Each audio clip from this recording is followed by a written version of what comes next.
It was a morning like no other, crisp, with the scent of wet earth and pine wafting through the air. The kind of chill that made you pull your coat tighter as you stepped out of the house.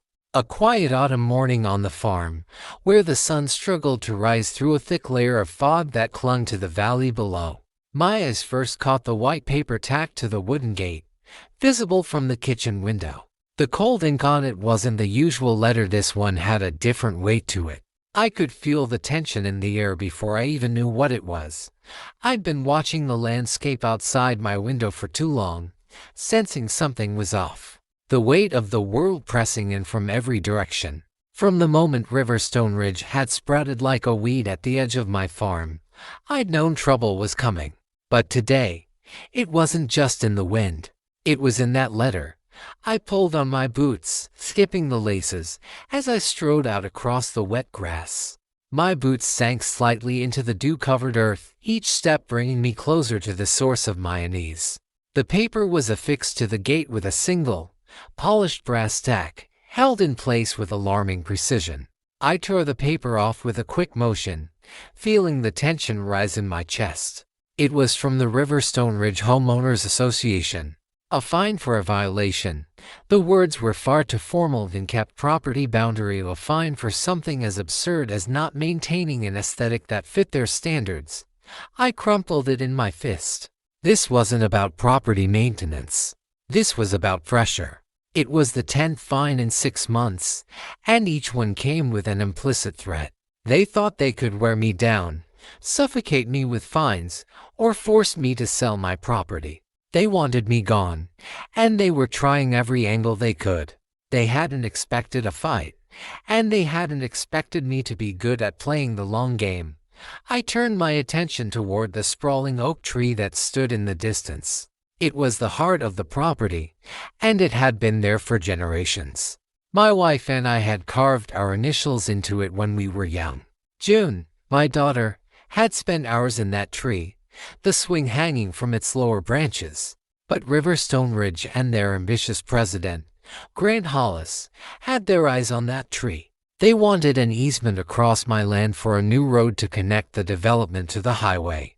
They tried to buy it from me, offered a sum I could have taken without hesitation, but it wasn't just about the land. It was about forcing me to sell, forcing me to give up what was mine. That morning, I knew the fight had come. It was no longer just about the fines or the HOA's petty requests. It was about my daughter. And when Grant Hollis showed up that afternoon with his son Ethan, I knew it was time to escalate things. Grant Hollis was a man who always wore a smile, though it never reached his eyes. His neatly pressed polo shirt and khakis contrasted sharply with the ruggedness of my farm. Ethan, his son, sat silently in the passenger seat of their car, his eyes glued to his phone. Grant approached my gate with the same arrogance that had come to define him in Riverstone Ridge. "Got the notice?" he asked, his tone too smooth, too rehearsed. "I got it," I replied flatly, not moving from the porch.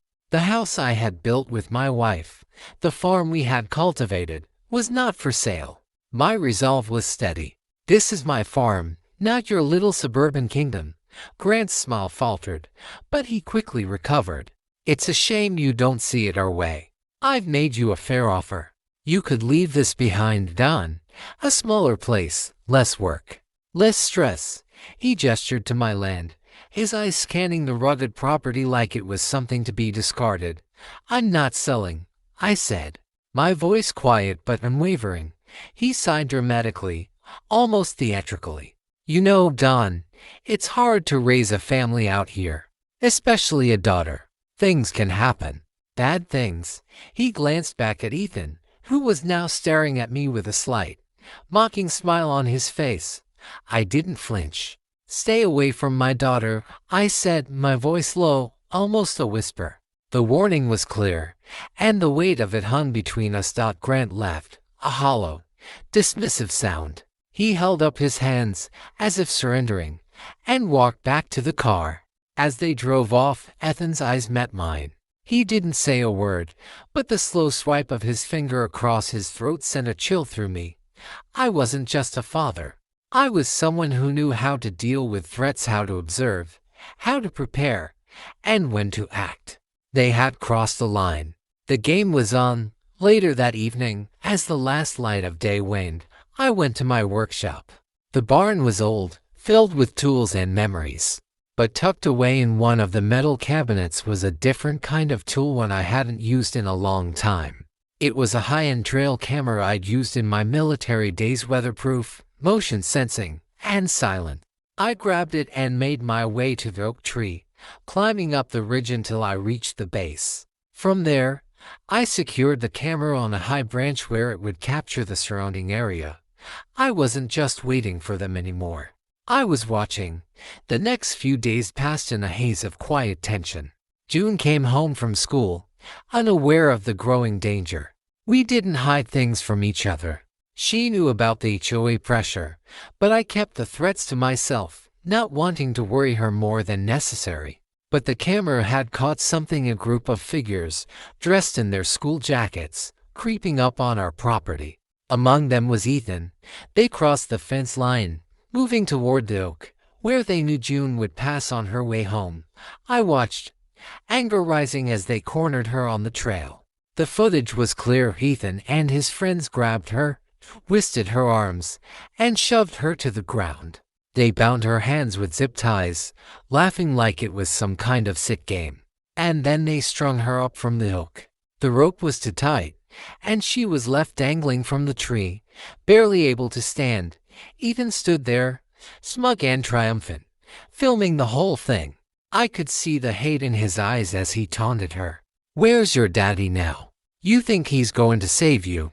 They left her there, alone and terrified, while they ran back to their perfect little world. The video was clear. It was undeniable. But what they hadn't counted on was that I wasn't just going to sit back and watch.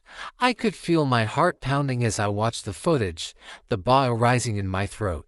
June was alive, but barely. I ran to the helicopter, knowing that the only way to reach her in time was from the sky. I couldn't rely on roads or the long path through the woods. The air would give me the vantage point I needed. The engine roared to life, and within minutes, I was airborne. From the sky, I saw at the oak, the same tree where they had tried to break her. There she was, still hanging there. My blood ran cold. I didn't think. I just acted. I didn't land the helicopter. I couldn't risk making a sound that would alert them. Instead, I used the noise of the rotors to cover my approach on foot.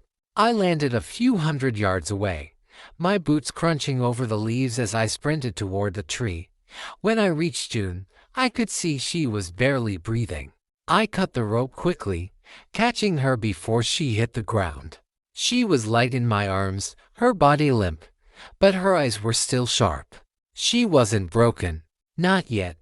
"I've got you, kiddo," I whispered, pulling her close. She coughed, sucking in air as though she'd just realized she was alive. Her fingers worked awkwardly at the zip ties, and I quickly cut them away. Her wrists were bruised, but I didn't care. She was okay, and that was all that mattered. The hours that followed were a blur of adrenaline and quiet fury. I took photos, documented everything, the marks on her neck, the rope, the zip ties. And then I turned to the footage. It was damning. I knew exactly what I had to do.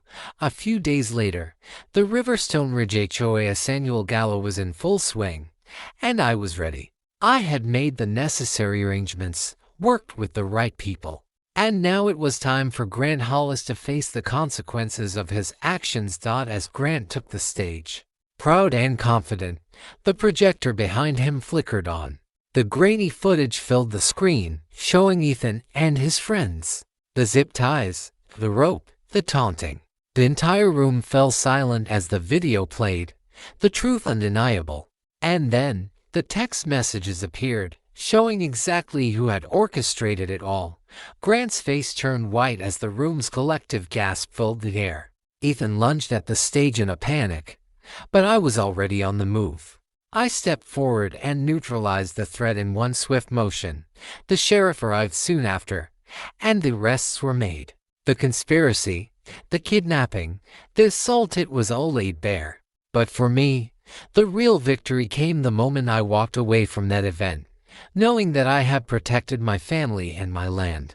And the final piece, the bell I hung from the hook, a simple, resonant symbol that we were still here, still standing. It wasn't over. The case would move through the courts, and while I knew the process would be slow, I was no longer fighting alone. I had the truth on my side, and the power of a community that would never back down. We weren't just a family protecting our home anymore. We were a symbol of defiance, standing tall against a system that thought it could crush us. And every time I hear the bell ring across the valley, I know that we've won.